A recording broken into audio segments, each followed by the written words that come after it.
From the Earth to the Moon by Jules Verne. Chapter 15.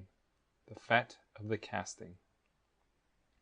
During the 8 months which were employed in the work of excavation, the preparatory works of the casting had been carried on simultaneously with extreme rapidity. A stranger arriving at Stones Hill would have been surprised at the spectacle offered to his view. At 600 yards from the well, and circularly arranged around it as the central point, rose 1,200 reverberating ovens, each 6 feet in diameter, and separated from each other by an interval of 3 feet. The circumference occupied by these 1,200 ovens presented a length of 2 miles. Being all constructed on the same plan, each with its high quadrangular chimney, they produced a most singular effect. It will be remembered that on their third meeting the committee had decided to use cast iron for the Columbiad, and in particular the white description. This metal, in fact, is the most tenacious, the most ductile, the most malleable, and consequently suitable for all molding operations, and when smelted with pit coal is of superior quality for all engineering works requiring great resisting power, such as cannon, steam boilers, hydraulic presses, and the like. Cast iron, however, if subjected to only one single fusion, is rarely sufficiently homogeneous, and it requires a second fusion completely to refine it by dispossessing it of its last earthly deposits. So long before being forwarded to Tampa Town, the iron ore, molten in the great furnaces of Cold Spring, and brought into contact with coal and silicum, heated to a high temperature, was carburized and transformed into cast iron. After this first operation, the metal was sent on to Stones Hill. They had, however, to deal with 136 million pounds of iron, a quantity far too costly to send by railway. The cost of transport would have been double that of material. It appeared preferable to freight vessels at New York, and to load them with the iron in bars. This, however, required not less than 68 vessels of 1,000 tons, a veritable fleet, which, quitting New York on the 3rd of May, on the 10th of the same month ascended the Bay of Espiritu Santo, and discharged their cargoes, without dues, in the port at Tampa Town. Thence the iron was transported by rail to Stones Hill, and about the middle of January this enormous mass of metal was delivered at its destination. It will easily be understood that 1,200 furnaces were not too many to melt simultaneously these 60,000 tons of iron. Each of these furnaces contained nearly 140,000 pounds weight of metal. They were all built after the model of those which served for the casting of the Rodman gun. They were trapezoidal in shape, with a high elliptical arch. These furnaces, constructed of fireproof brick, were specially adapted for burning pit coal, with a flat bottom upon which the iron bars were laid. This bottom, inclined at an angle of 25 degrees, allowed the metal to flow into the receiving troughs, and the 1,200 converging trenches carried the molten metal down to the central well. The day following that on which the works of the masonry and boring had been completed, Barbicane set to work upon the central mold.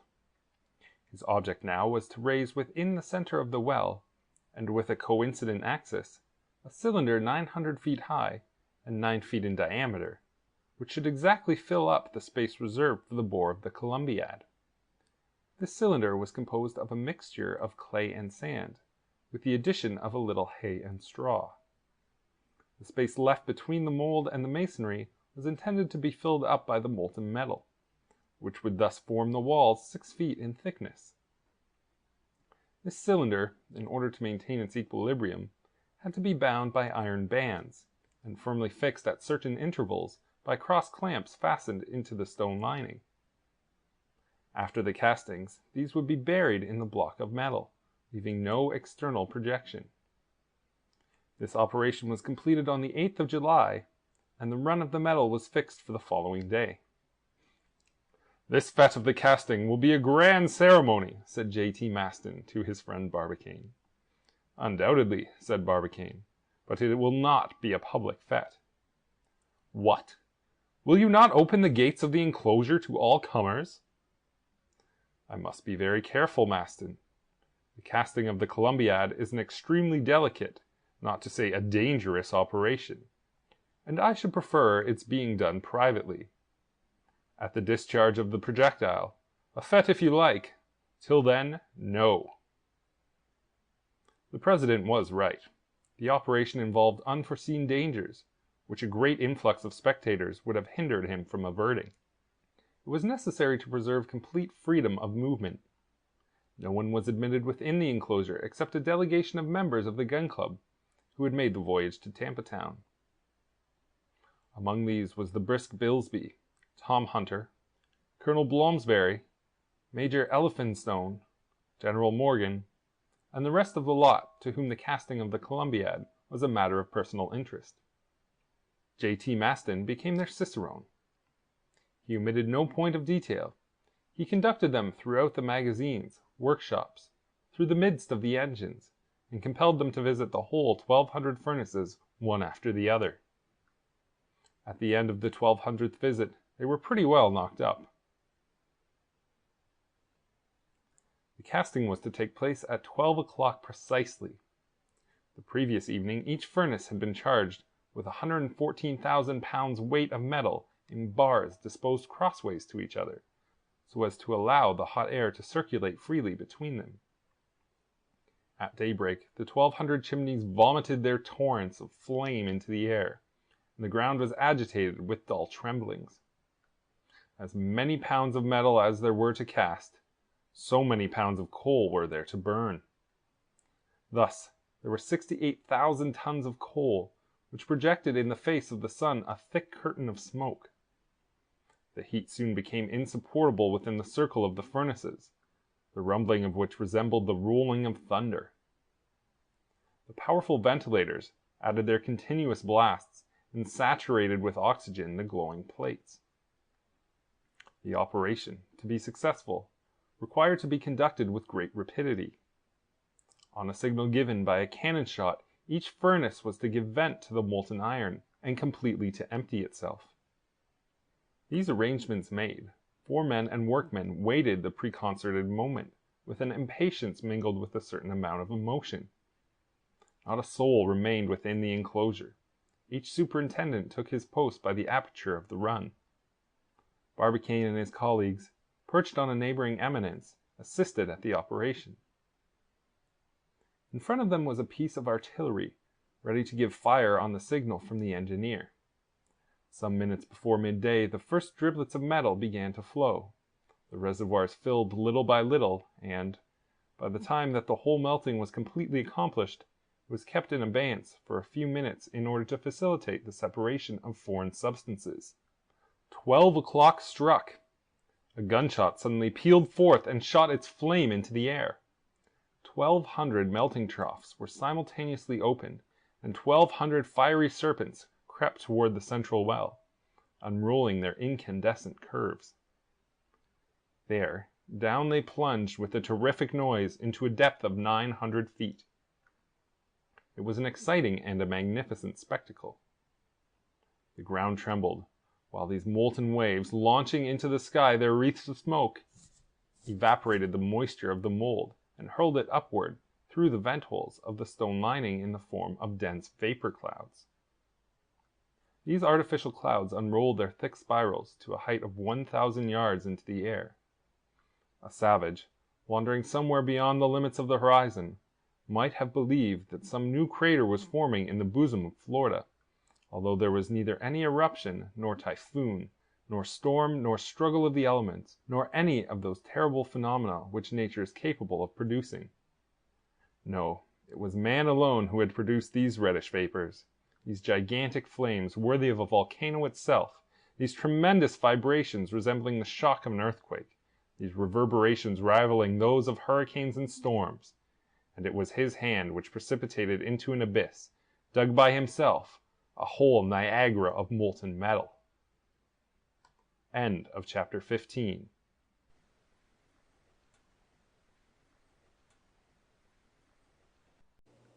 Recorded by Laurie Ann Walden. From the Earth to the Moon, by Jules Verne. Chapter 16. The Columbiad. Had the casting succeeded? They were reduced to mere conjecture. There was, indeed, every reason to expect success, since the mold had absorbed the entire mass of the molten metal. Still, some considerable time must elapse before they could arrive at any certainty upon the matter. The patience of the members of the Gun Club was sorely tried during this period of time. But they could do nothing. J.T. Maston escaped roasting by a miracle. 15 days after the casting an immense column of smoke was still rising in the open sky, and the ground burned the soles of the feet within a radius of 200 feet round the summit of Stones Hill. It was impossible to approach nearer. All they could do was to wait with what patience they might.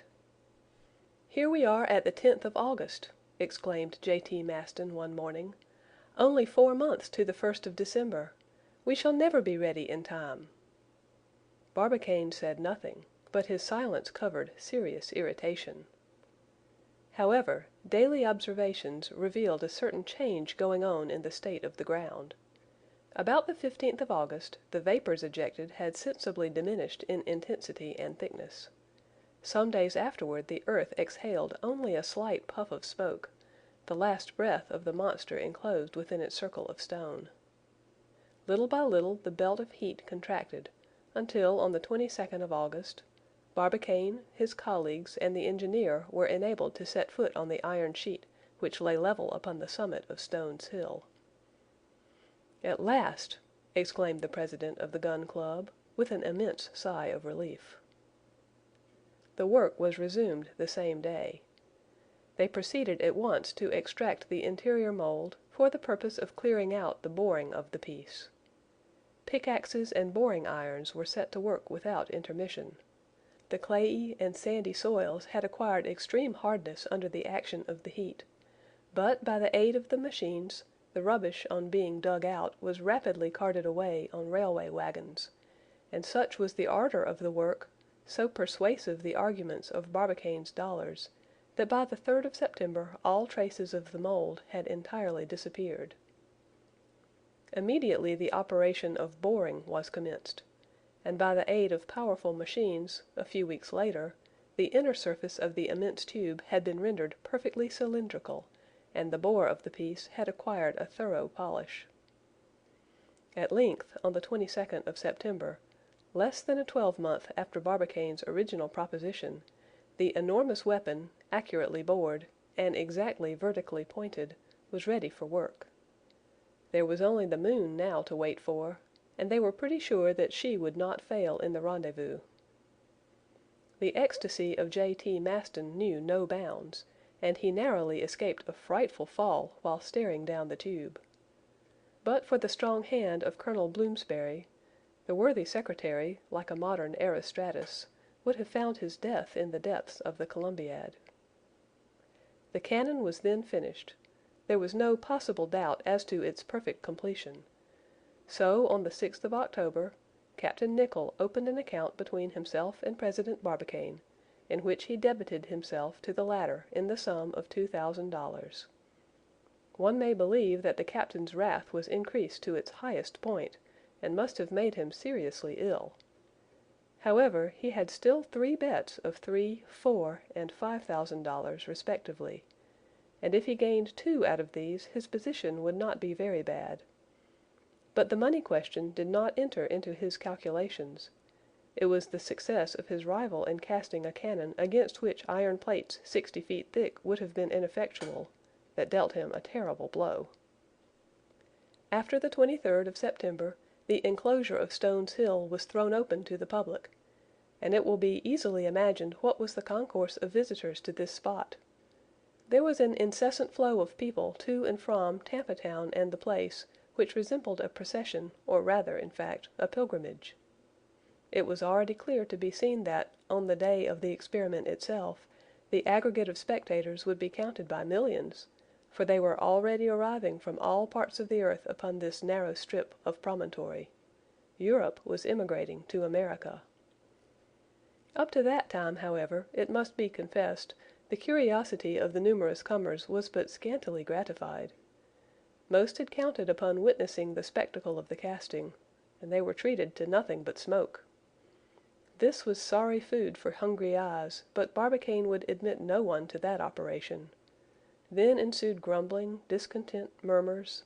They blamed the president, taxed him with dictatorial conduct. His proceedings were declared un-American. There was very nearly a riot round Stones Hill, but Barbicane remained inflexible. When, however, the Columbiad was entirely finished, this state of closed doors could no longer be maintained. Besides, it would have been bad taste, and even imprudence, to affront the public feeling. Barbicane, therefore, opened the enclosure to all comers, but, true to his practical disposition, he determined to coin money out of the public curiosity. It was something, indeed, to be enabled to contemplate this immense Columbiad, but to descend into its depths, this seemed to the Americans the ne plus ultra of earthly felicity. Consequently, there was not one curious spectator who was not willing to give himself the treat of visiting the interior of this great metallic abyss. Baskets suspended from steam cranes permitted them to satisfy their curiosity. There was a perfect mania. Women, children, old men, all made it a point of duty to penetrate the mysteries of the colossal gun. The fare for the descent was fixed at $5 per head, and despite this high charge, during the 2 months which preceded the experiment, the influx of visitors enabled the Gun Club to pocket nearly $500,000. It is needless to say that the first visitors of the Columbiad were the members of the Gun Club. This privilege was justly reserved for that illustrious body. The ceremony took place on the 25th of September. A basket of honor took down the President, J.T. Maston, Major Elphinstone, General Morgan, Colonel Bloomsbury, and other members of the club, to the number of 10 in all. How hot it was at the bottom of that long tube of metal! They were half suffocated. But what delight! What ecstasy! A table had been laid with 6 covers on the massive stone which formed the bottom of the Columbiad, and lighted by a jet of electric light, resembling that of day itself.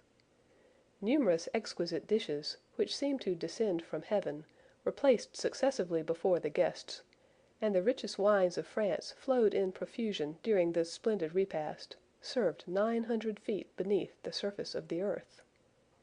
The festival was animated, not to say somewhat noisy. Toasts flew backward and forward. They drank to the earth and to her satellite, to the Gun Club, the Union, the Moon, Diana, Phoebe, Selene, the peaceful courier of the night. All the hurrahs, carried upward upon the sonorous waves of the immense acoustic tube, arrived with the sound of thunder at its mouth, and the multitude ranged round Stones Hill heartily united their shouts with those of the 10 revelers hidden from view at the bottom of the gigantic Columbiad. J.T. Maston was no longer master of himself. Whether he shouted or gesticulated, ate or drank most, would be a difficult matter to determine. At all events, he would not have given his place up for an empire, not even if the cannon, loaded, primed, and fired at that very moment, were to blow him in pieces into the planetary world. Chapter 17. A Telegraphic Dispatch.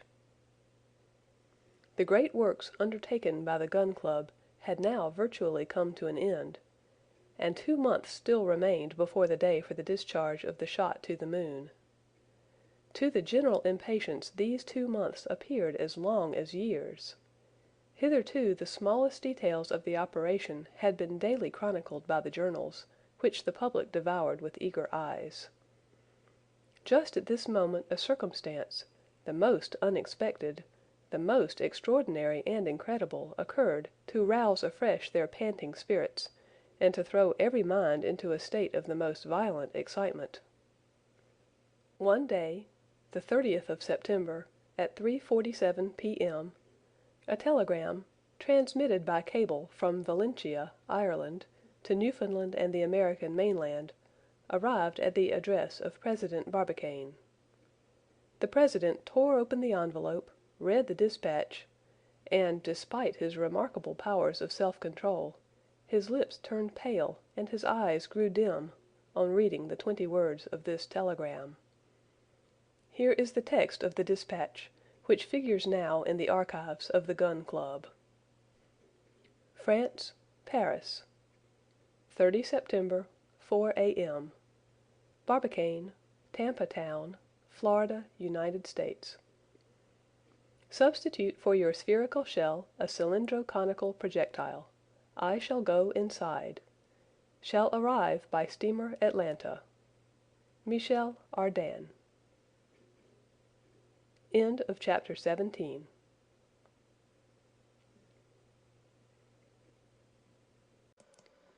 Recording by Lizzie Driver. From the Earth to the Moon by Jules Verne. Chapter 18. The Passenger of the Atlanta. If this astounding news, instead of flying through the electric wires, had simply arrived by post in the ordinary sealed envelope, Barbicane would not have hesitated a moment. He would have held his tongue about it, both as a measure of prudence, and in order not to have to reconsider his plans. This telegram might be a cover for some jest, especially as it came from a Frenchman. What human being would ever have conceived the idea of such a journey? And, if such a person really existed, he must be an idiot, whom one would shut up in a lunatic ward, rather than within the walls of the projectile.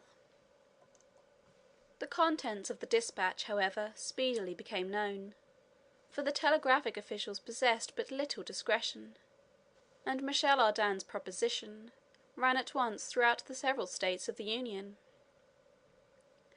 Barbicane had, therefore, no further motives for keeping silence.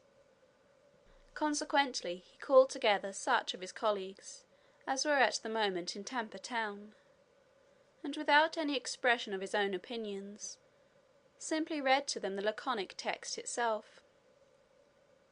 It was received with every possible variety of expressions of doubt, incredulity, and derision from every one, without the exception of J.T. Maston, who exclaimed, "It is a grand idea, however."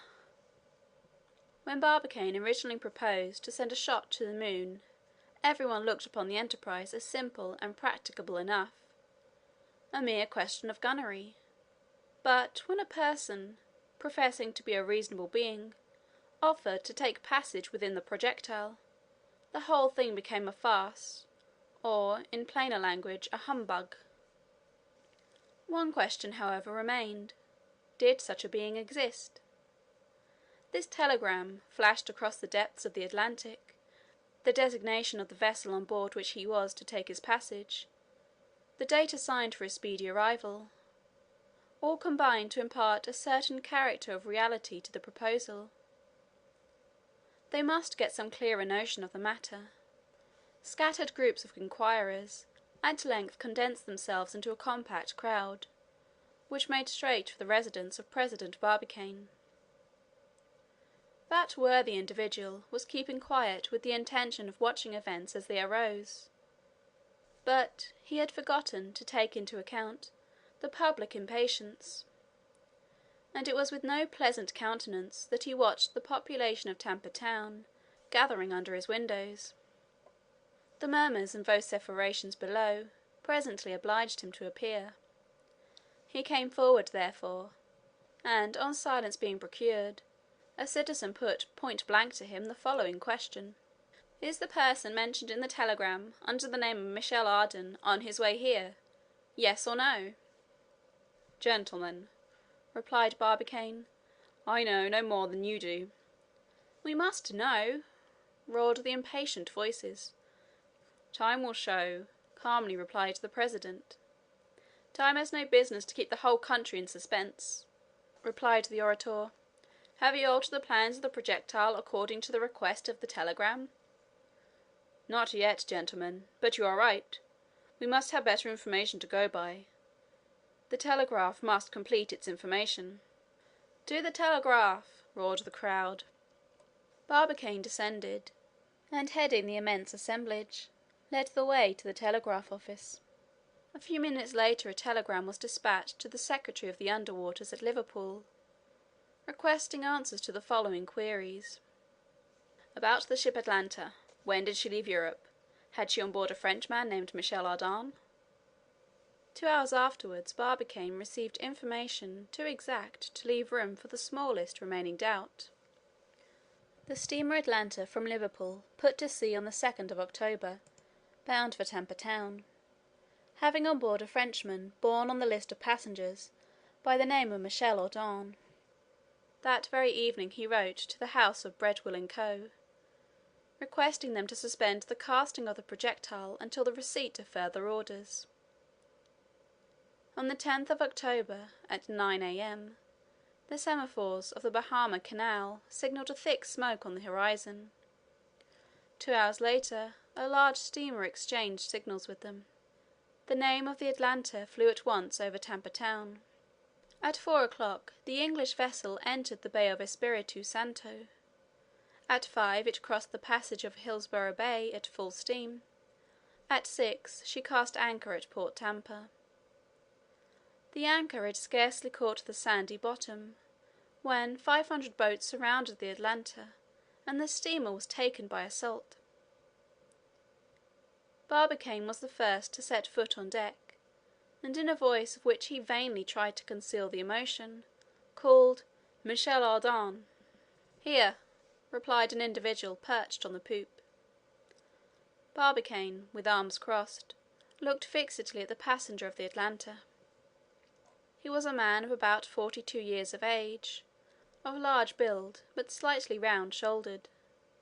His massive head momentarily shook a shock of reddish hair, which resembled a lion's mane. His face was short with a broad forehead, and furnished with a moustache as bristly as a cat's, and little patches of yellowish whiskers upon his full cheeks. Round, wildish eyes, slightly near-sighted, completed a physiognomy essentially feline. His nose was firmly shaped, his mouth particularly sweet in expression, high forehead, intelligent and furrowed with wrinkles like a newly ploughed field. The body was powerfully developed and firmly fixed upon long legs. Muscular arms and a general air of decision gave him the appearance of a hardy, jolly companion. He was dressed in a suit of ample dimensions, loose neckerchief, open shirt-collar, disclosing a robust neck. His cuffs were invariably unbuttoned, through which appeared a pair of red hands.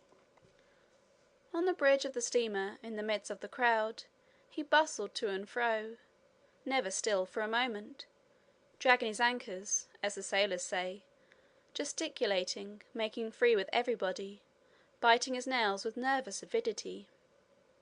He was one of those originals which nature sometimes invents in the freak of a moment, and of which she then breaks the mould.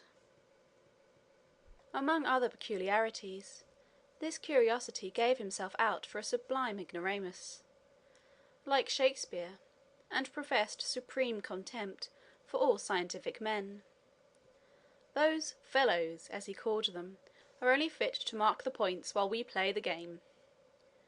He was, in fact, a thorough Bohemian, adventurous but not an adventurer, a hare-brained fellow, a kind of Icarus, only possessing relays of wings. For the rest, he was ever in scrapes, ending invariably by falling on his feet, like those little figures which they sell for children's toys. In a few words, his motto was, "I have my opinions," and the love of the impossible constituted his ruling passion. Such was the passenger of the Atlanta, always excitable, as if boiling under the action of some internal fire by the character of his physical organization.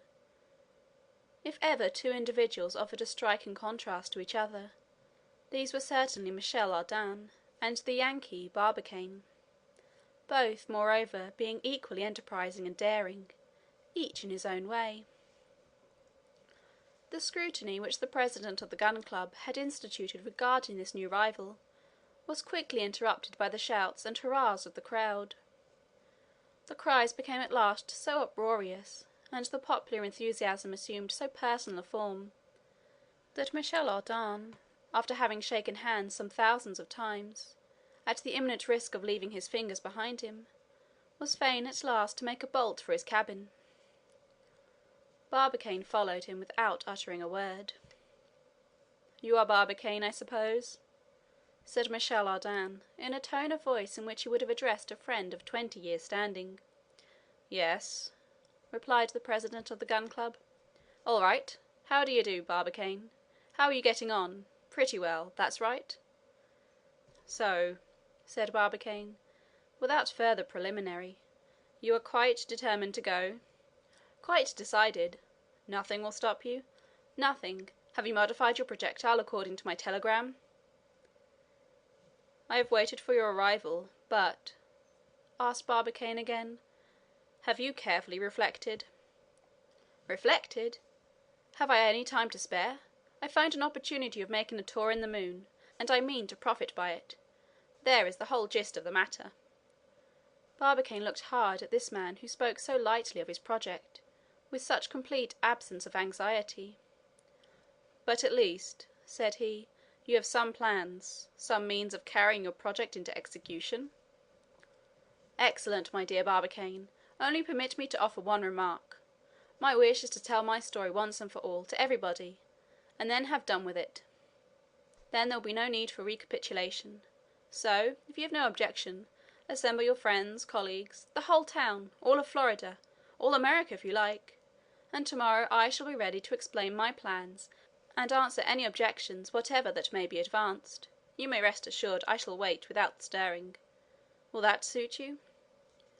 "All right," replied Barbicane. So saying, the president left the cabin, and informed the crowd of the proposal of Michel Ardan. His words were received with clappings of hands and shouts of joy. They had removed all difficulties. Tomorrow everyone would contemplate at his ease this European hero. However, some of the spectators, more infatuated than the rest, would not leave the deck of the Atlanta. They passed the night on board. Among others, J.T. Maston got his hook fixed in the coaming of the poop, and it pretty nearly required the capstan to get it out again. "He is a hero, a hero!" he cried, a theme of which he was never tired of ringing the changes, "and we are only like weak, silly women compared with this European." As to the president, after having suggested to the visitors it was time to retire, he re-entered the passengers' cabin and remained there till the bell of the steamer made its midnight. But then the two rivals in popularity shook hands heartily and parted on terms of intimate friendship. Chapter 18. From the Earth to the Moon by Jules Verne. Chapter 19. A Monster Meeting. On the following day, Barbicane, fearing that indiscreet questions might be put to Michel Ardan, was desirous of reducing the number of the audience to a few of the initiated, his own colleagues, for instance. He might as well have tried to check the Falls of Niagara. He was compelled, therefore, to give up the idea, and let his new friend run the chances of a public conference. The place chosen for this monster meeting was a vast plain situated in the rear of the town. In a few hours, thanks to the help of the shipping in port, an immense roofing of canvas was stretched over the parched prairie, and protected it from the burning rays of the sun. There 300,000 people braved for many hours the stifling heat while awaiting the arrival of the Frenchmen. Of this crowd of spectators, a first set could both see and hear, a second set saw badly and heard nothing at all, and as for the third, it could neither see nor hear anything at all. At 3 o'clock Michel Ardan made his appearance, accompanied by the principal members of the Gun Club. He was supported on his right by President Barbicane, and on his left by J.T. Maston, more radiant than the midday sun, and nearly as ruddy. Ardan mounted a platform, from the top of which his view extended over a sea of black hats. He exhibited not the slightest embarrassment. He was just as gay, familiar, and pleasant as if he were at home. To the hurrahs which greeted him he replied by a graceful bow. Then, waving his hands to request silence, he spoke in perfectly correct English as follows: "Gentlemen, despite the very hot weather, I request your patience for a short time, while I offer some explanations regarding the projects which seem to have so interested you. I am neither an orator nor a man of science, and I had no idea of addressing you in public. But my friend Barbicane has told me that you would like to hear me, and I am quite at your service. Listen to me, therefore, with your 600,000 ears, and please excuse the faults of the speaker. Now pray do not forget that you see before you a perfect ignoramus whose ignorance goes so far that he cannot even understand the difficulties. It seemed to him that it was a matter quite simple, natural, and easy to take one's place in a projectile and start for the moon. That journey must be undertaken sooner or later, and, as for the mode of locomotion adopted, it follows simply the law of progress. Man began walking on all fours, then, one fine day, on 2 feet, then in a carriage, then in a stage-coach, and lastly by railway. Well, the projectile is the vehicle of the future, and the planets themselves are nothing else. Now, some of you, gentlemen, may imagine that the velocity we propose to impart to it is extravagant. It is nothing of the kind. All the stars exceed it in rapidity, and the earth herself is at this moment carrying us around the sun at 3 times as rapid a rate, and yet she is a mere lounger on the way compared with many other of the planets, and her velocity is constantly decreasing. Is it not evident, then, I ask you, that there will some day appear velocities far greater than these, of which light or electricity will probably be the mechanical agent? Yes, gentlemen," continued the orator, "in spite of the opinions of certain narrow-minded people who would shut up the human race upon this globe, as within some magical circle which it must never outstep, we shall one day travel to the moon, the planets, and the stars with the same facility, rapidity, and certainty as we now make the voyage from Liverpool to New York. Distance is but a relative expression, and must end by being reduced to zero." The assembly, strongly predisposed as they were in favor of the French hero, were slightly staggered at this bold theory. Michel Ardan perceived the fact. "Gentlemen," he continued with a pleasant smile, "you do not seem quite convinced. Very good, let us reason the matter out. Do you know how long it would take for an express train to reach the moon? 300 days, no more. And what is that? The distance is no more than 9 times the circumference of the earth, and there are no sailors or travelers of even moderate activity who have not made longer journeys than that in their lifetime. And now consider that I shall be only 97 hours on my journey. Ah, I see you are reckoning that the moon is a long way off from the earth, and that one must think twice before making the experiment. What would you say, then, if we were talking of going to Neptune, which revolves at a distance of more than 2,720 million miles from the sun? And yet what is that compared with the distance of the fixed stars, some of which, such as Arcturus, are billions of miles distant from us? And then you talk of the distance which separates the planets from the sun, and there are people who affirm that such a thing as distance exists. Absurdity, folly, idiotic nonsense! Would you know what I think of our own solar universe? Shall I tell you my theory? It is very simple. In my opinion, the solar system is a solid, homogeneous body. The planets which compose it are in actual contact with each other, and whatever space exists between them is nothing more than the space which separates the molecules of the densest metal, such as silver, iron, or platinum. I have the right, therefore, to affirm, and I repeat, with a conviction which must penetrate all your minds, distance is but an empty name. Distance does not really exist." "Hurrah!" cried one voice. Need it be said that it was that of J.T. Maston? "Distance does not exist!" And overcome by the energy of his movements, he nearly fell from the platform to the ground. He just escaped a severe fall, which would have proved to him that distance was by no means an empty name. "Gentlemen," resumed the orator, "I repeat that the distance between the earth and her satellite is a mere trifle, and undeserving of serious consideration. I am convinced that before 20 years are over, one half of our earth will have paid a visit to the moon. Now, my worthy friends, if you have any question to put to me, you will, I fear, sadly embarrass a poor man like myself. Still, I will do my best to answer you." Up to this point the president of the Gun Club had been satisfied with the turn which the discussion had assumed. It became now, however, desirable to divert Ardan from questions of a practical nature with which he was doubtless far less conversant. Barbicane, therefore, hastened to get in a word, and began by asking his new friend whether he thought that the moon and planets were inhabited. "You put before me a great problem, my worthy president," replied the orator, smiling.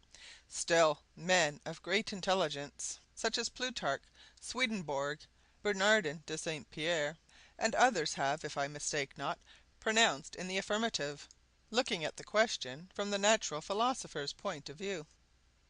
I should say that nothing useless existed in the world, and, replying to your question by another, I should venture to assert that if these worlds are habitable, they either are, have been, or will be inhabited." "No one could answer more logically or fairly," replied the president. "The question then reverts to this: Are these worlds habitable? For my own part, I believe they are." "For myself, I feel certain of it," said Michel Ardan. "Nevertheless," retorted one of the audience, "there are many arguments against the habitability of the worlds. The conditions of life must evidently be greatly modified upon the majority of them. To mention only the planets, we should be either broiled alive in some, or frozen to death in others, according as they are more or less removed from the sun." "I regret," replied Michel Ardan, "that I have not the honor of personally knowing my contradictor, for I would have attempted to answer him. His objection has its merits, I admit, but I think we may successfully combat it, as well as all others which affect the habitability of other worlds. If I were a natural philosopher, I would tell him that if less of caloric were set in motion upon the planets which are nearest to the sun, and more, on the contrary, upon those which are the furthest removed from it, this simple fact would alone suffice to equalize the heat, and to render the temperature of those worlds supportable by beings organized like ourselves.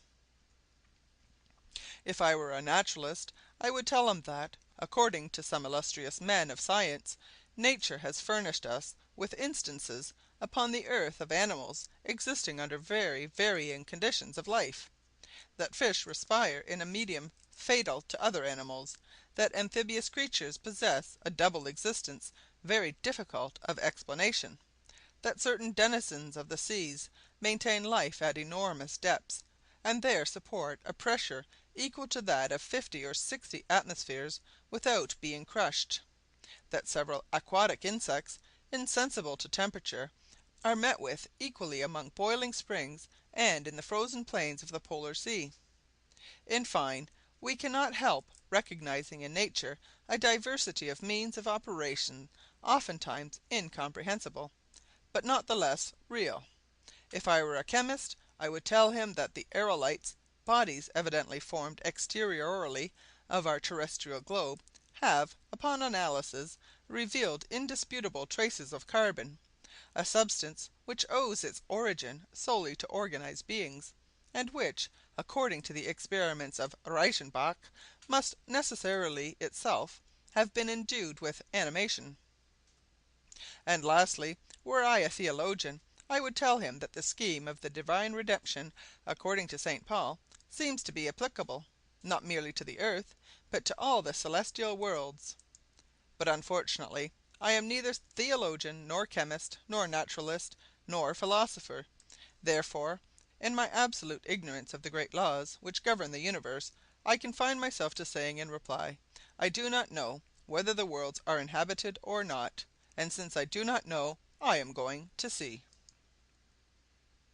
Whether Michel Ardan's antagonist hazarded any further arguments or not, it is impossible to say, for the uproarious shouts of the crowd would not allow any expression of opinion to gain a hearing.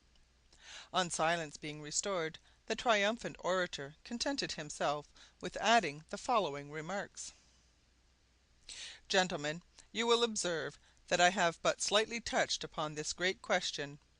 There is another altogether different line of argument in favour of the habitability of the stars, which I omit for the present. I only desire to call attention to one point.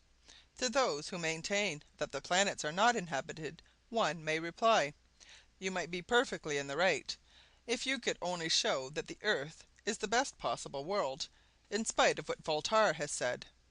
She has but one satellite, while Jupiter, Uranus, Saturn, Neptune have each several, an advantage by no means to be despised.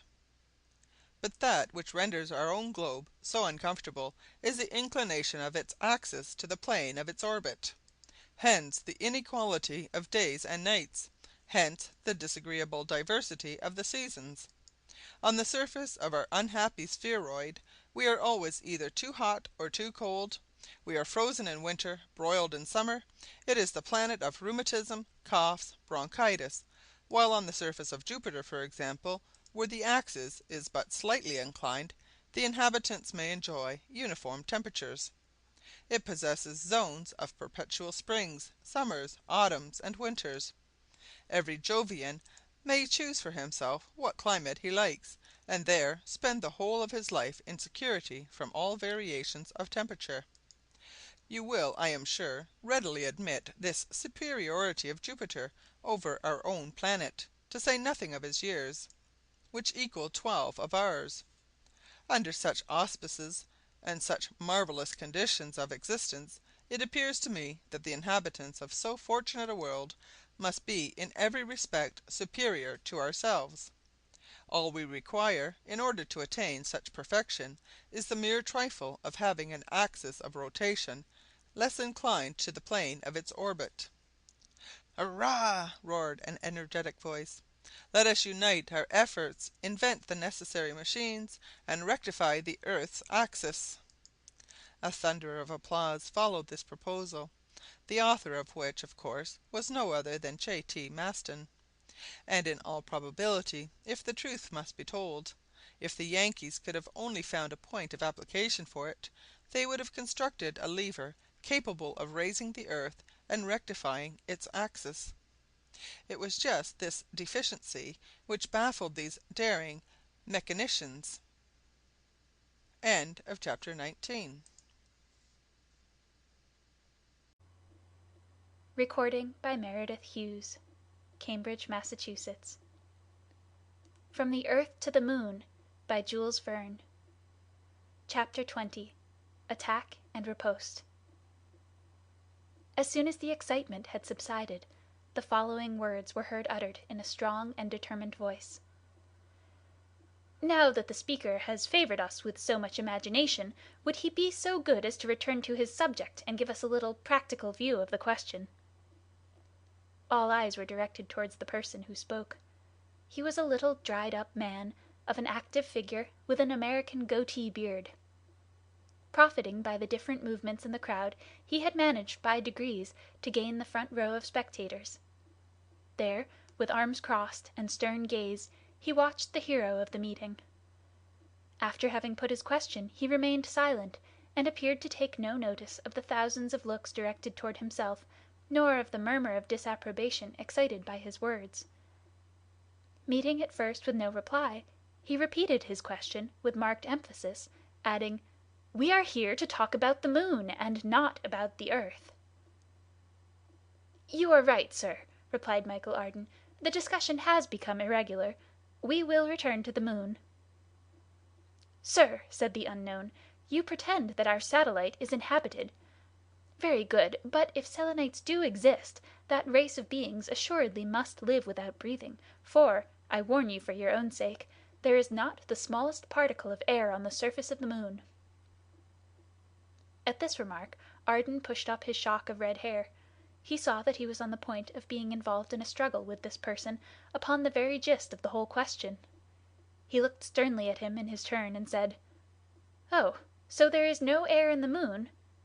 And pray, if you are so good, who ventures to affirm that?" "The men of science." "Really?" "Sir," replied Michel, "pleasantry apart, I have a profound respect for men of science who do possess science, but a profound contempt for men of science who do not." "Do you know any who belong to the latter category?" "Decidedly. In France there are some who maintain that, mathematically, a bird cannot possibly fly, and others who demonstrate theoretically that fishes were never made to live in water." "I have nothing to do with persons of that description, and I can quote, in support of my statement, names which you cannot refuse deference to." "Then, sir, you will sadly embarrass a poor ignorant, who, besides, asks nothing better than to learn." "Why, then, do you introduce scientific questions, if you have never studied them?" asked the unknown, somewhat coarsely.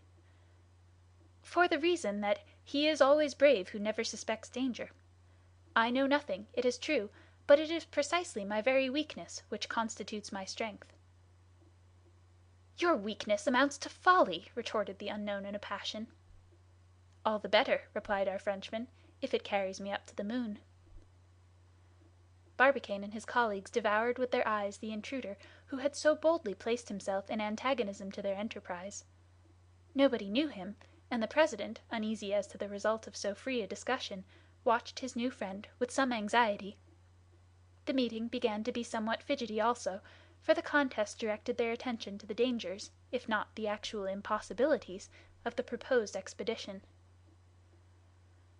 "Sir," replied Ardan's antagonist, "there are many and incontrovertible reasons which prove the absence of an atmosphere in the moon.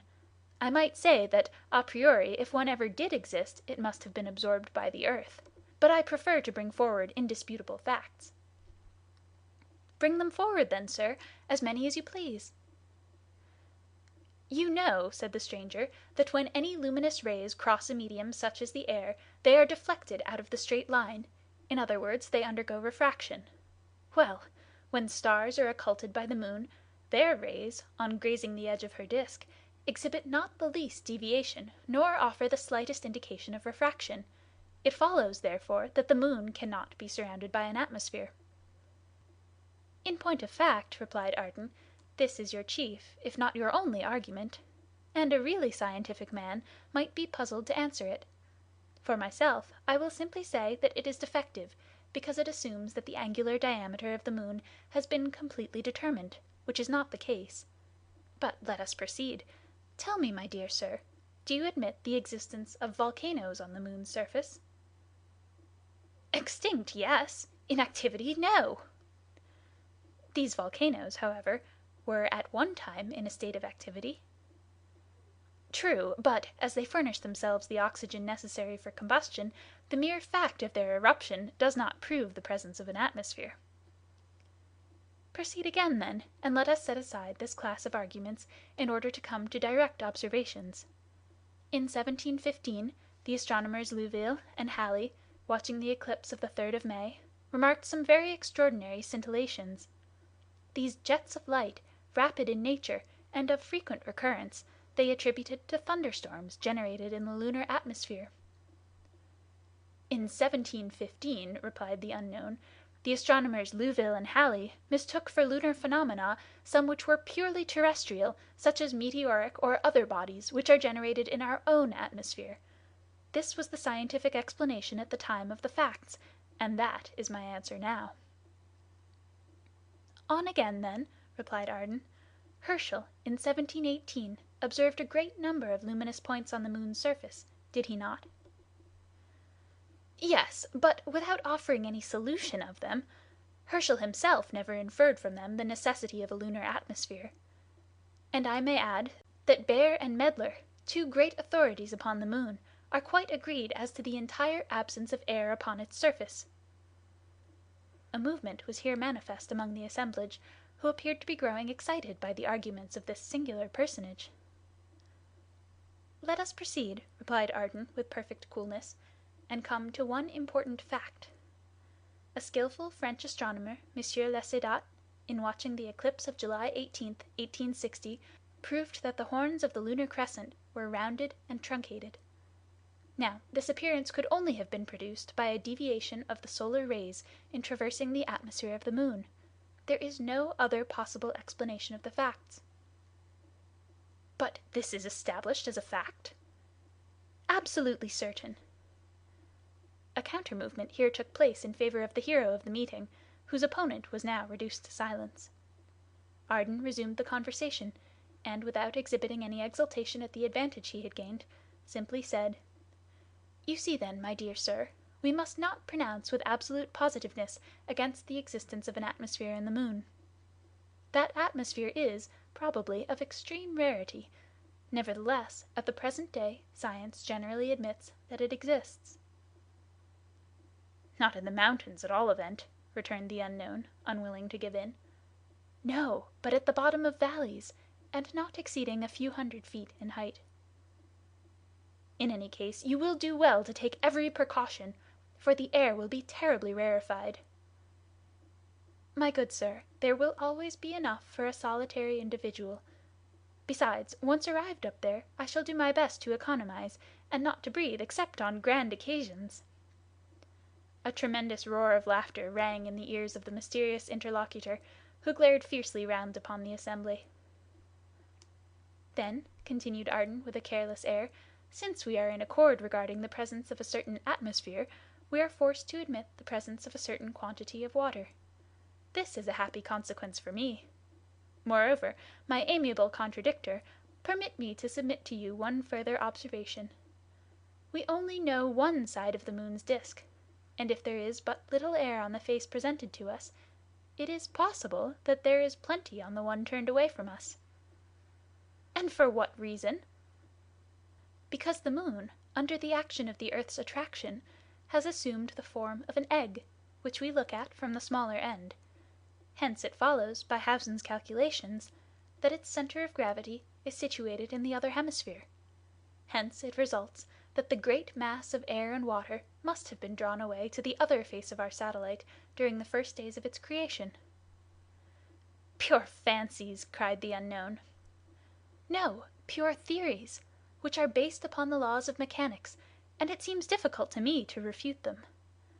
I appeal then to this meeting, and I put it to them whether life, such as exists upon the earth, is possible upon the surface of the moon?"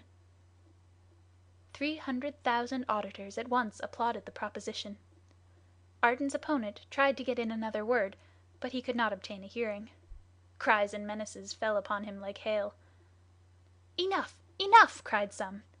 "Drive the intruder off!" shouted others. "Turn him out!" roared the exasperated crowd. But he, holding firmly on to the platform, did not budge an inch, and let the storm pass on, which would soon have assumed formidable proportions if Michel Ardan had not quieted it by a gesture. He was too chivalrous to abandon his opponent in an apparent extremity. "You wished to say a few more words?" he asked, in a pleasant voice. "Yes, 1,000, or rather, no, only one. If you persevere in your enterprise, you must be a—" "Very rash person! How can you treat me as such? Me, who have demanded a cylindro-conical projectile in order to prevent turning round and round on my way like a squirrel?"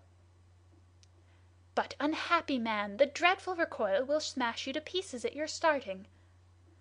"My dear contradictor, you have just put your finger upon the true and only difficulty. Nevertheless, I have too good an opinion of the industrial genius of the Americans not to believe that they will succeed in overcoming it."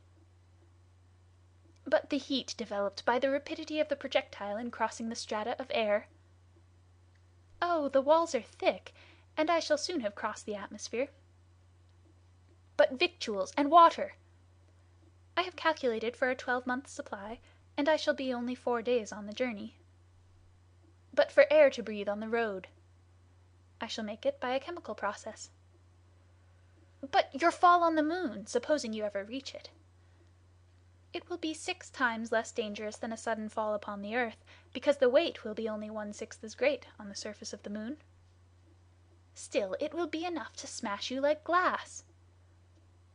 "What is to prevent my retarding the shock by means of rockets conveniently placed and lighted at the right moment?" "But after all, supposing all difficulties surmounted, all obstacles removed, supposing everything combined to favor you, And granting that you may arrive safe and sound in the moon, how will you come back?" "I am not coming back." At this reply, almost sublime in its very simplicity, the assembly became silent.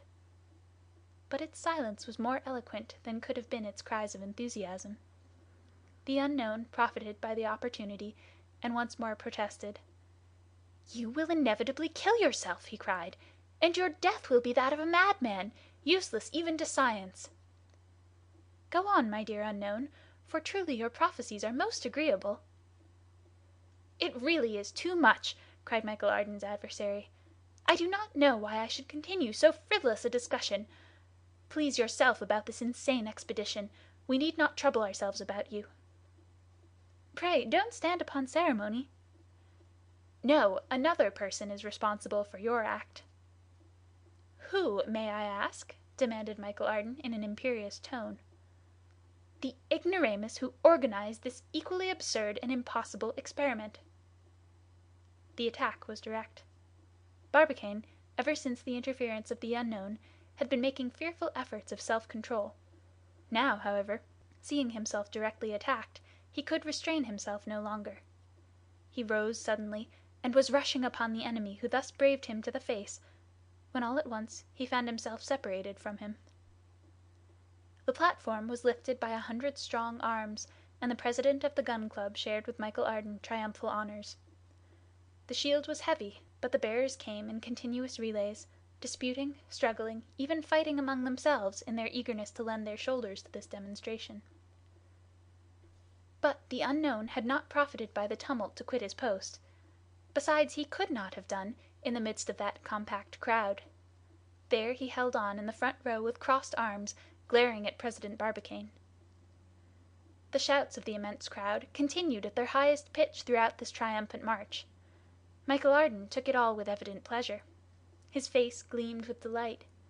Several times the platform seemed seized with pitching and rolling like a weather-beaten ship. But the two heroes of the meeting had good sea legs. They never stumbled, and their vessel arrived without dues at the port of Tampa Town. Michel Ardan managed fortunately to escape from the last embraces of his vigorous admirers. He made for the Hotel Franklin, quickly gained his chamber, and slid under the bedclothes, while an army of 100,000 men kept watch under his windows. During this time a scene, short, grave, and decisive, took place between the mysterious personage and the president of the Gun Club. Barbicane, free at last, had gone straight to his adversary. "Come," he said shortly. The other followed him on the quay, and the two presently found themselves alone at the entrance of an open wharf on Jones' Fall. The two enemies, still mutually unknown, gazed at each other. "Who are you?" asked Barbicane. "Captain Nicholl." "So I suspected. Hitherto chance has never thrown you in my way." "I am come for that purpose." "You have insulted me." "Publicly." "And you will answer to me for this insult?" "At this very moment." "No, I desire that all that passes between us shall be secret. There is a wood situated 3 miles from Tampa, the wood of Skersnaw. Do you know it?" "I know it." "Will you be so good as to enter it tomorrow morning at 5 o'clock on one side?" "Yes, if you will enter at the other side at the same hour." "And you will not forget your rifle," said Barbicane. "No more than you will forget yours," replied Nicholl. These words having been coldly spoken, the president of the Gun Club and the captain parted. Barbicane returned to his lodging, but instead of snatching a few hours of repose, he passed the night in endeavoring to discover a means of evading the recoil of the projectile, and resolving the difficult problem proposed by Michel Ardan during their discussion at the meeting. Chapter 20.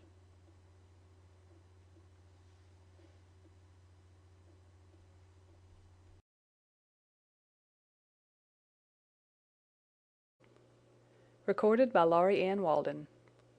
From the Earth to the Moon, by Jules Verne. Chapter 21. How a Frenchman Manages an Affair. While the contract of this duel was being discussed by the president and the captain, this dreadful savage duel, in which each adversary became a man-hunter, Michel Ardan was resting from the fatigues of his triumph. Resting is hardly an appropriate expression, for American beds rival marble or granite tables for hardness. Ardan was sleeping, then, badly enough, tossing about between the cloths which served him for sheets, and he was dreaming of making a more comfortable couch in his projectile when a frightful noise disturbed his dreams. Thundering blows shook his door. They seemed to be caused by some iron instrument. A great deal of loud talking was distinguishable in this racket, which was rather too early in the morning. "Open the door!" someone shrieked. "For heaven's sake!" Ardan saw no reason for complying with a demand so roughly expressed. However, he got up and opened the door just as it was giving way before the blows of this determined visitor. The secretary of the Gun Club burst into the room. A bomb could not have made more noise or have entered the room with less ceremony. "Last night," cried J.T. Maston, ex abrupto, "our president was publicly insulted during the meeting. He provoked his adversary, who is none other than Captain Nicholl. They are fighting this morning in the wood of Skersnaw. I heard all the particulars from the mouth of Barbicane himself. If he is killed, then our scheme is at an end. We must prevent his duel, and one man alone has enough influence over Barbicane to stop him, and that man is Michel Ardan." While J.T. Maston was speaking, Michel Ardan, without interrupting him, had hastily put on his clothes, and in less than 2 minutes the two friends were making for the suburbs of Tampa Town with rapid strides. It was during this walk that Maston told Ardan the state of the case. He told him the real causes of the hostility between Barbicane and Nicholl, how it was of old date, and why, thanks to unknown friends, the president and the captain had, as yet, never met face to face. He added that it arose simply from a rivalry between iron plates and shot, and finally, that the scene at the meeting was only the long-wished-for opportunity for Nicholl to pay off an old grudge. Nothing is more dreadful than private duels in America. The two adversaries attack each other like wild beasts. Then it is that they might well covet those wonderful properties of the Indians of the prairies, their quick intelligence, their ingenious cunning, their scent of the enemy. A single mistake, a moment's hesitation, a single false step may cause death. On these occasions Yankees are often accompanied by their dogs, and keep up the struggle for hours. "What demons you are!" cried Michel Ardan, when his companion had depicted this scene to him with much energy. "Yes, we are," replied J.T. modestly, "but we had better make haste." Though Michel Ardan and he had crossed the plains still wet with dew, and had taken the shortest route over creeks and rice fields, they could not reach Skersnaw in under 5 hours and a half. Barbicane must have passed the border half an hour ago. There was an old bushman working there, occupied in selling faggots from trees that had been leveled by his axe. Maston ran toward him, saying, "Have you seen a man go into the wood armed with a rifle? Barbicane, the president, my best friend?" The worthy secretary of the Gun Club thought that his president must be known by all the world. But the bushman did not seem to understand him. "A hunter?" said Ardan. "A hunter? Yes," replied the bushman. "Long ago?" "About an hour." "Too late!" cried Maston. "Have you heard any gunshots?"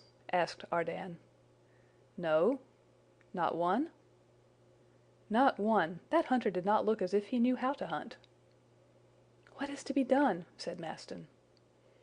"We must go into the wood, at the risk of getting a ball which is not intended for us." "Ah!" cried Maston, in a tone which could not be mistaken, "I would rather have 20 balls in my own head than one in Barbicane's." "Forward, then," said Ardan, pressing his companion's hand. A few moments later the two friends had disappeared in the copse. It was a dense thicket, in which rose huge cypresses, sycamores, tulip trees, olives, tamarinds, oaks, and magnolias. These different trees had interwoven their branches into an inextricable maze, through which the eye could not penetrate. Michel Ardan and Maston walked side by side in silence through the tall grass, cutting themselves a path through the strong creepers, casting curious glances on the bushes, and momentarily expecting to hear the sound of rifles. As for the traces which Barbicane ought to have left of his passage through the wood, There was not a vestige of them visible. So they followed the barely perceptible paths along which Indians had tracked some enemy, and which the dense foliage darkly overshadowed. After an hour spent in vain pursuit, the two stopped in intensified anxiety. "It must be all over," said Maston, discouraged. "A man like Barbicane would not dodge with his enemy, or ensnare him, would not even maneuver. He is too open, too brave. He has gone straight ahead, right into the danger, and doubtless far enough from the bushman for the wind to prevent his hearing the report of the rifles." "But surely," replied Michel Ardan, "since we entered the wood we should have heard." "And what if we came too late?" cried Maston in tones of despair. For once Ardan had no reply to make, he and Maston resuming their walk in silence. From time to time, indeed, they raised great shouts, calling alternately Barbicane and Nicholl, neither of whom, however, answered their cries. Only the birds, awakened by the sound, flew past them and disappeared among the branches, while some frightened deer fled precipitately before them. For another hour their search was continued. The greater part of the wood had been explored. There was nothing to reveal the presence of the combatants. The information of the bushmen was after all doubtful, and Ardan was about to propose their abandoning this useless pursuit, when all at once Maston stopped. "Hush!" said he. "There is someone down there." "Someone?" repeated Michel Ardan. "Yes, a man. He seems motionless. His rifle is not in his hands. What can he be doing?" "But can you recognize him?" asked Ardan, whose short sight was of little use to him in such circumstances. "Yes, yes, he's turning toward us," answered Maston. "And it is?" "Captain Nicholl!" "Nicholl!" cried Michel Ardan, feeling a terrible pang of grief. "Nicholl unarmed! He has, then, no longer any fear of his adversary." "Let us go to him," said Michel Ardan, "and find out the truth." But he and his companion had barely taken 50 steps, when they paused to examine the captain more attentively. They expected to find a bloodthirsty man, happy in his revenge. On seeing him, they remained stupefied.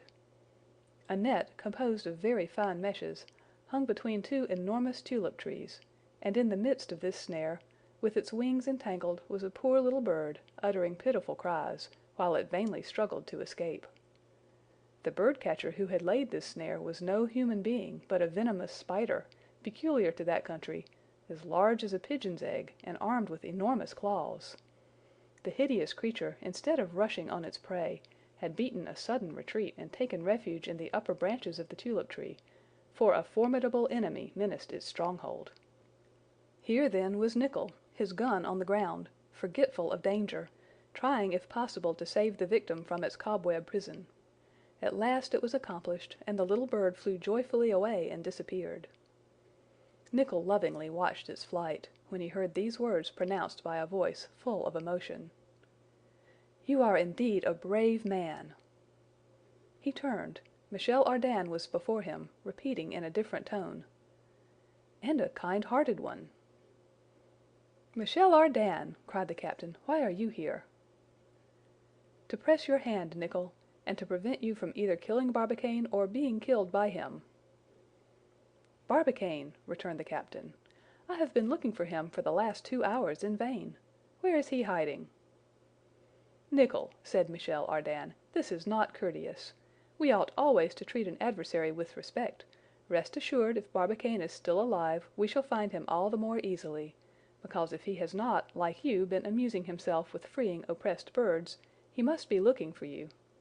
When we have found him, Michel Ardan tells you this: there will be no duel between you." "Between President Barbicane and myself," gravely replied Nicholl, "there is a rivalry which the death of one of us—" "Pooh, pooh!" said Ardan. "Brave fellows like you indeed! You shall not fight." "I will fight, sir." "No." "Captain," said J.T. Maston, with much feeling, "I am a friend of the president's, his alter ego, his second self. If you really must kill someone, shoot me; it will do just as well." "Sir," Nicholl replied, seizing his rifle convulsively, "these jokes—" "Our friend Maston is not joking," replied Ardan. "I fully understand his idea of being killed himself in order to save his friend. but neither he nor Barbicane will fall before the balls of Captain Nicholl. Indeed, I have so attractive a proposal to make to the two rivals that both will be eager to accept it." "What is it?" asked Nicholl with manifest incredulity. "Patience!" exclaimed Ardan. "I can only reveal it in the presence of Barbicane." "Let us go in search of him, then," cried the captain. The three men started off at once. The captain having discharged his rifle threw it over his shoulder and advanced in silence. Another half-hour passed, and the pursuit was still fruitless. Maston was oppressed by sinister forebodings. He looked fiercely at Nicholl, asking himself whether the captain's vengeance had already been satisfied, and the unfortunate Barbicane, shot, was perhaps lying dead on some bloody track. The same thought seemed to occur to Ardan, and both were casting inquiring glances on Nicholl, when suddenly Maston paused. The motionless figure of a man leaning against a gigantic catalpa 20 feet off appeared, half veiled by the foliage. "It is he," said Maston. Barbicane never moved. Ardan looked at the captain, but he did not wince. Ardan went forward, crying, "Barbicane! Barbicane!" No answer. Ardan rushed toward his friend, but in the act of seizing his arms he stopped short and uttered a cry of surprise. Barbicane, pencil in hand, was tracing geometrical figures in a memorandum book, while his unloaded rifle lay beside him on the ground. Absorbed in his studies, Barbicane, in his turn forgetful of the duel, had seen and heard nothing. When Ardan took his hand, he looked up and stared at his visitor in astonishment. "Ah, it is you!" he cried at last. "I have found it, my friend! I have found it!" "What?" "My plan!" "What plan?" "The plan for countering the effect of the shock at the departure of the projectile." "Indeed!" said Michel Ardan, looking at the captain out of the corner of his eye. "Yes, water, simply water, which will act as a spring. Ah, Maston!" cried Barbicane, "you here also?" "Himself," replied Ardan, "and permit me to introduce you at the same time to the worthy Captain Nicholl." "Nicholl!" cried Barbicane, who jumped up at once. "Pardon me, Captain, I had quite forgotten. I am ready." Michel Ardan interfered, without giving the two enemies time to say anything more. "Thank Heaven!" said he. "It is a happy thing that brave men like you two did not meet sooner. We should now have been mourning for one or other of you. But thanks to Providence, which has interfered, there is now no further cause for alarm. When one forgets one's anger in mechanics or in cobwebs, it is a sign that the anger is not dangerous." Michel Ardan then told the president how the captain had been found occupied. "I put it to you now," said he in conclusion. "Are two such good fellows as you are made on purpose to smash each other's skulls with shot?" There was in the situation somewhat of the ridiculous, something quite unexpected. Michel Ardan saw this and determined to effect a reconciliation. "My good friends," said he, with his most bewitching smile, "this is nothing but a misunderstanding, nothing more. Well, to prove that it is all over between you, accept frankly the proposal I am going to make to you." "Make it," said Nicholl. "Our friend Barbicane believes that his projectile will go straight to the moon?"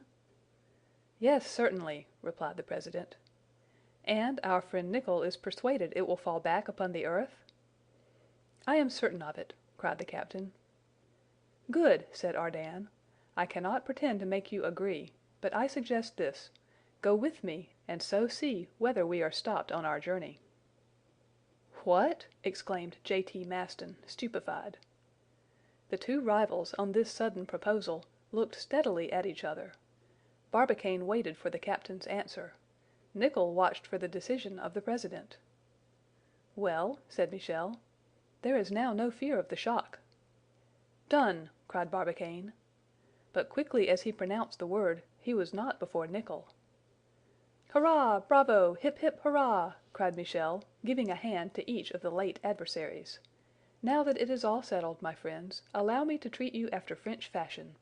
Let us be off to breakfast." Chapter 22.